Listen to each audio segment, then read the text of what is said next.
Jedan od onih automobila kada uđete, krenete da vozite, gledate u onaj, da kažemo, prikaz rezervoara, ne smanjuje se uopšte, tako da je stvarno potrošnja izuzetno minimalna i za gradske uslove vožnje.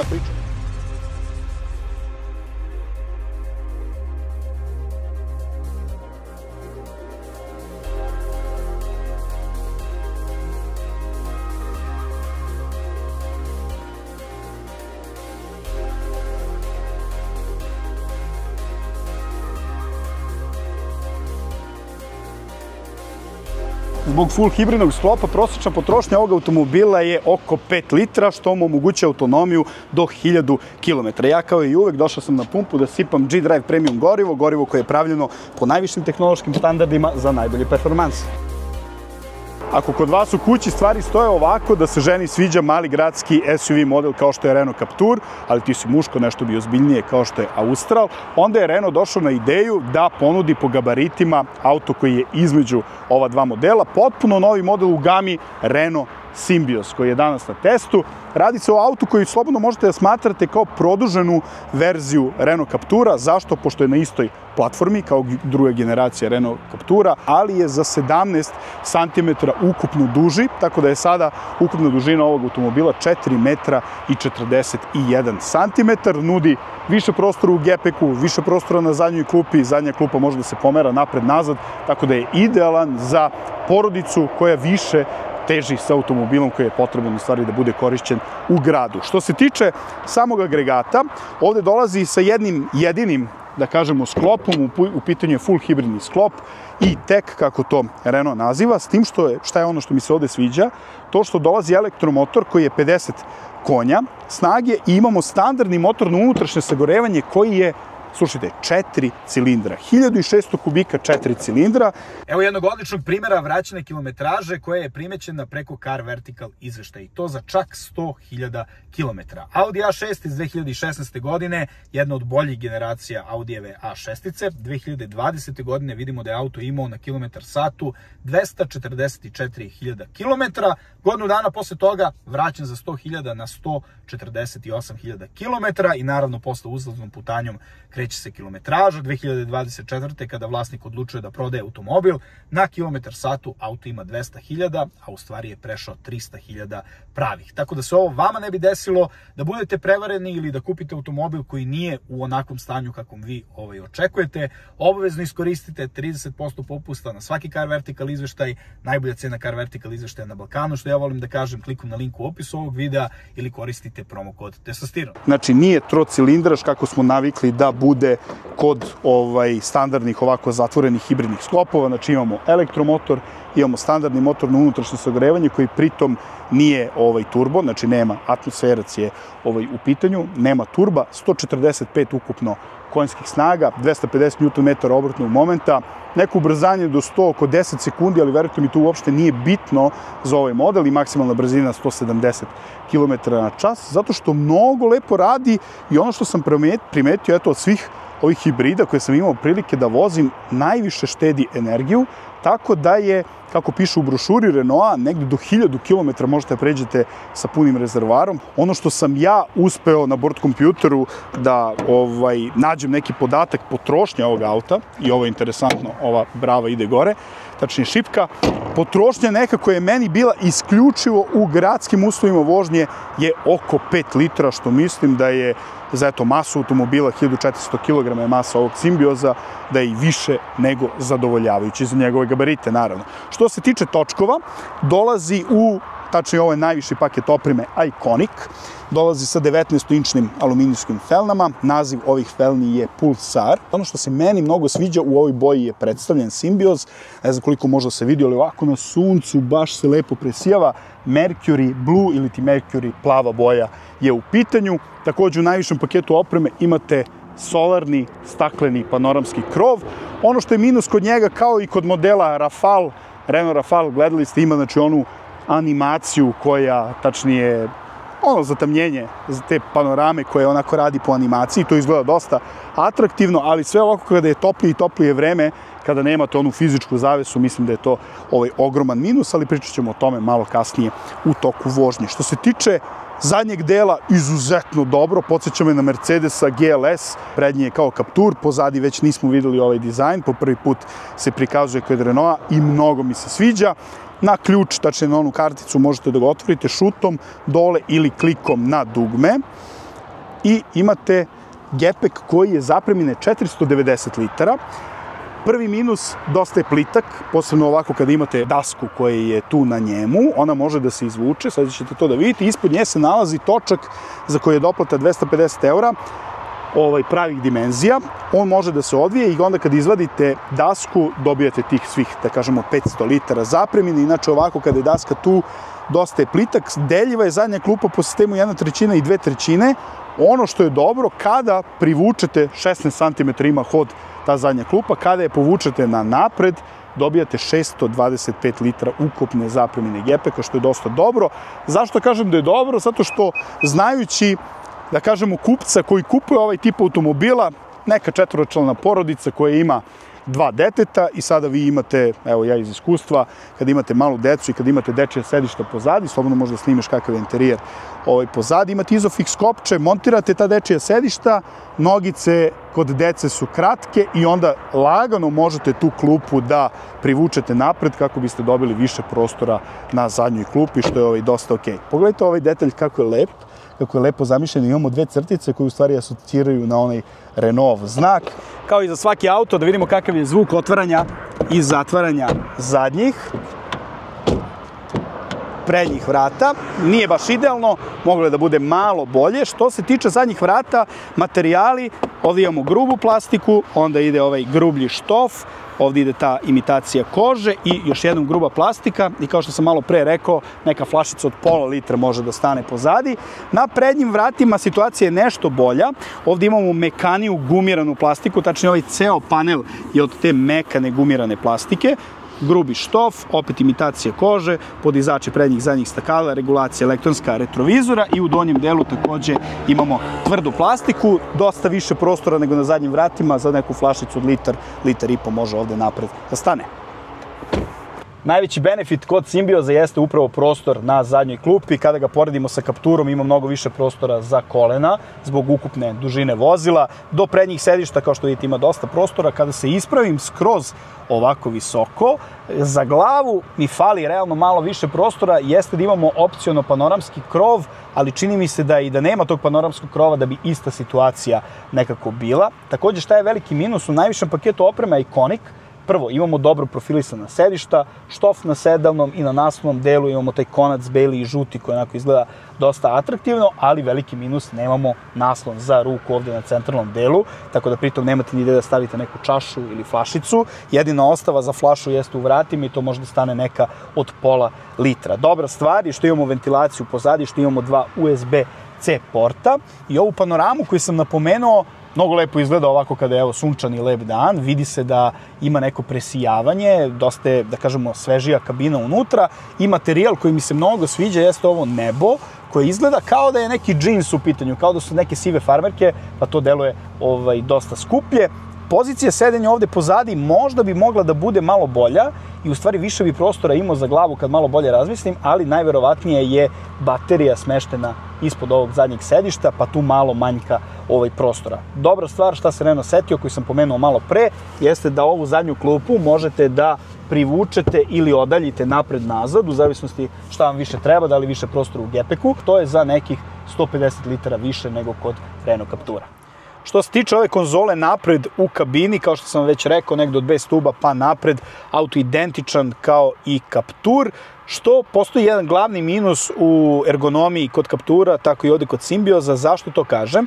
Zato što krupnije osobe, prvo sedišta su udobna i to je okej, pozicija sedenja je dobra, ali kolena, kao i kod suvozača, tako i kod vozača, ova lebdeća centralna konzola koja ide ovako u V, koja se širi, auto je, napominjem još jednom, dosta uzan i onda u tom prednjem delu ni suvozač, a posebno ni vozač nemaju nešto, da kažemo, komociju. Uvek mi fali tu 3, 4, 5 cm da mogu komotno da se vozim na dužim putovanjima. Što se tiče gradske vožnje, kreni stani, to je okej za manja i kraća putovanja, ali za duža mislim da bi moglo da bude u stvari mnogo komfornije. Da kažemo, to je glavni minus ovde napred. Što se tiče Generalno konzole, lepo je osmišljena, pametno, imamo taj vertikalni ekran, 10,4 inča, osetljiv je na dodir, preko njega možete da menjate u kom ste režimu vožnje, kao što ovde piše, sada smo trenutno u komfortu, tako da se ambijentalno osvetljenje koje ima blago na vratima i uopšte osvetljenje tih ekrana bude onako u plavoj boji, kada prolazite, kada ste u sportu, naravno u crvenoj i tako dalje, u eko, u zelenoj. Što se tiče ovog drugog ekrana, on je postavljen vertikalno, da kažemo virtual cockpit, 10 inčija dijagonale, on može da menja svoj vizualni identitet pritiskom na dugme ovde na samom volanu. Takođe ono što je dobro, volan je perforirana koža sa strane, lepog je oblika, tanan, lepo se koristi, lagano dosta. Pritom u najvišem paketu opreme imate Harman Kardon ozvučenje koje dosta solidno radi. Ručica automatskog menjača koja ima i brake mod, pričat ćemo o tome u toku vožnje da možete da vozite auto samo uz pomoć pedale gasa, 2 USB-C porta kako pozadi, tako imamo i napred.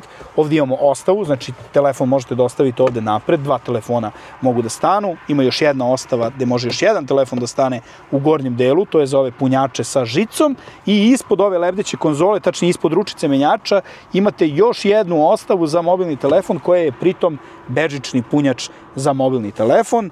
Onda imamo ovde jedan, da kažemo, port za karticu, automatska ručna kočnica, 2 držača za čaše koji su dublji, ovde može da stane i neka flašica od pola litra, i imamo naslon za ruku koji može ovako da se povuče ili da se odalji, on se otvara, tako da imamo još jednu ladicu između za ostave sitnice. Stvar koja mi se dosta sviđa jeste pogledajte koliko je velika ova, ogromna je, bukvalno cela ruka može da stane, koliko je to duboko ova kaseta ispred suvozača. Što se tiče sedišta, napomenuo sam da u najvišem paketu opreme su onako baš dobro izgledaju i dizajnerski. Idemo u vožnju da pričamo o njegovoj autonomiji, o potrošnji koja je, mislim, jedan od najvećih benefita ovog automobila. Stvarno potrošnja mu je izuzetno mala.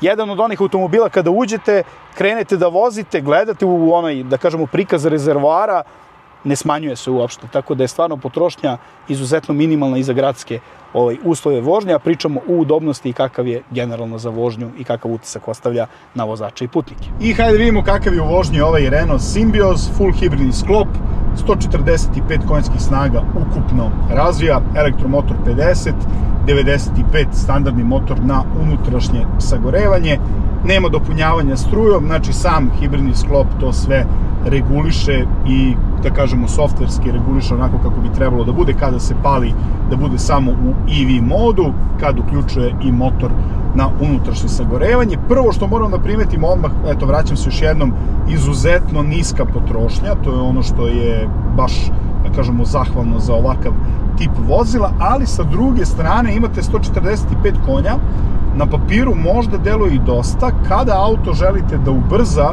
ono što je možda i najbitnije, neko među ubrzanje sa nekih, evo sada se krećemo 80 km na čas, hoćete nekog da preteknete, pun gas, evo je 95, 100, 105, 110. Potrebno mu je neko vreme. Ima ono inicijalno, kao kod elektroautomobila, kao i kod svih hibrida, da kada potopite gas, elektromotor se odmah uključuje i on kreće da vuče, ali nema dovoljno snage da može odmah da potegne, da osetite sad da imate snagu da preteknete neko vozilo, već treba da planirate kada ulazite u neko preticanje. Takođe, oslanjanje je na mekšoj strani, dosta je udoban auto, što je izuzetno bitno. Evo na 19-icama, što se tiče felni, mali je, da kažemo, niski je profil same gume i još uvek oslanjanje dobro upija rupe, lepo se snalazi. Da li ste na otvorenom putu, da li na, kažemo, gradskim uslovima vožnje, da imate neke odsečne rupe, i jedno i drugo sam imao prilike da iskusim. Što se tiče same udobnosti, stvarno auto je na visokom nivou. Što se tiče izolacije, kod trnje točkova se ne čuje, motor se ne čuje da bruji, iako je hibridni sistem u pitanju. Jedino šta sam primetio jeste vetar na nešto višim brzinama, znači na nekih 130-140 km na čas čuje se malo više vetra oko A stuba. Takođe još jedna čudna pojava, pošto je hibrid u pitanju, stojite na primjer na semaforu, on je u EV modu, ništa se ne čuje, uglavnom kreće na EV modu i vozi se dosta duže, da kažemo to samo uz pomoć elektromotora. Kada se na, da kažemo, u mestu mirovanja, kada se aktivira ovaj standardni motor SUS na unutrašnje sagorevanje, čuje se dosta bučno. Kao da radi, znači stoji, auto je u mestu mirovanja, ne dodajete gas, ništa, motor se čuje kao da je na nekih 1500-1800 obrtaja, znači nije ono na 700-800 obrtaja, neki normalan, da kažemo, tih zvuk, već kada stojite u mestu, kada se on upali, uvek radi na nekako visokim obrtajima. Do čega je to, ne znam iskreno, ali eto, u par navrata, nije svaki put, ali u par navrata se desi to, tako da možete da očekujete, da kažemo, i takvu situaciju. Što se tiče samog volana, dosta je precizan, dosta lepo znate šta rade točkovi. Auto ima tendenciju da se onako ljuljuška kada prelazite brzo ili agresivnije iz jedne u drugu traku, mada je opet to, kažem, pošto je vešanje na toj nekoj, da kažemo, mekšoj strani. Što se tiče pozicije sedenja, dosta je dobra, dosta se visoko sedi, jeste ovo SUV model ili crossover, kako god već hoćete da ga zovete, ali sedenje, pozicija sedenja je dosta visoko, pregledno je, za nešto više vozače možda biste osetili da vam je ovo nebo dosta blizu glave, pošto je ugao nagiba same šoferke dosta oštar ugao, tako da ovaj A stub vam dolazi nekako blizu glave i čini mi se da više osobe od 185 cm, na primjer, napred, bi se osjećali onako klaustrofobično zbog tog niskog, da kažemo, plafona. I još jednom, sve vam je uzano, ergonomija automobila je takva da je sve dosta blizu vas i da je sve usko. Podsjeća me na one starije automobile gde bukvalno možete lakat da izbacite kroz prozor, takva je priča i ovde, jer je automobil nešto uži. Što se tiče samog infotainment sistema, vidite sada da je uključena navigacija, znate da kod novih Renaultovih modela Google, Apple CarPlay, Android Auto, sve je to, da kažemo, već instalirano u automobilu, kao kod Renault Rafala. Mnogo mi se sviđa što ima Googleove mape, tako da ne morate da kucate na telefonu, kao ja uvek kod nekih drugih automobila. Mnogo mi je lakše da preko Google mapa iskucam na telefonu i da gledam navigaciju, već ovde možete sve to na ovom centralnom ekranu. Glavna zamerka, da li je to do softvera ili su takve kamerice ubačene u automobil. Evo sad ćemo negde da se parkiramo, da stanemo, tačnije da vidite kako to izgleda. Evo, možemo ovde, nema nikog iza mene, stavit ću sa desne strane.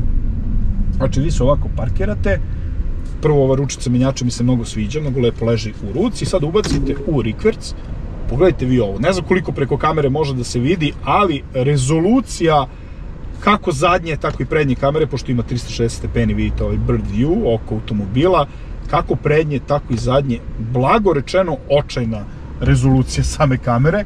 Ne znam kako je to moguće da u auto koje je 2024-25 godište, da su ugradili toliko loše kamere. Mislim, vi se, pošto ima i parking senzor, ima sve ostalo, nije problem pri, da kažem, manevrisanju, parkiranju i vožnji automobila, sve vidite što treba, ali nekako očekujete da ovo bude barem malo bolje. Ovo je stvarno rezolucija kamere dosta loša. Sve ostalo, eto, ta neka potrošnja, autonomija, nisam uspeo, još uvek je skoro, nisam ni četvrtinu rezervoara potrošio, prešao sam nekih skoro 160-70